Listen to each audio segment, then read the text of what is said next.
Bir bor ekan, bir yo'q ekan. Kappa degan qurbaqa bor ekan.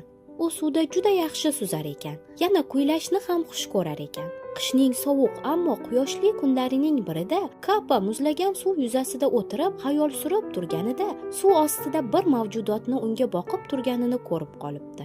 "Salom, qirg'oqqa chiq, birga o'ynaymiz" deb taklif qilibdi Kappa. Notanish mehmon nimadir debdi, lekin qurbaqa tushunmabdi.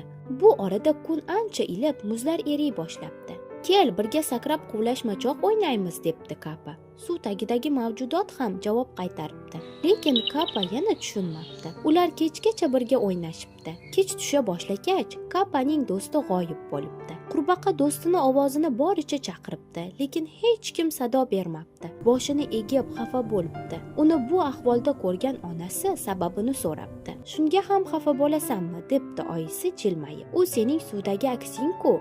Quyosh botayotganda hamma yoq qorong'u bo'la boshlaydi va aksing yo'qoladi. Ertaga kun chiqishi bilan do'sting suvda yana paydo bo'ladi. Endi esa yotib uxla" debdi oyisi. Shu bilan ertagimiz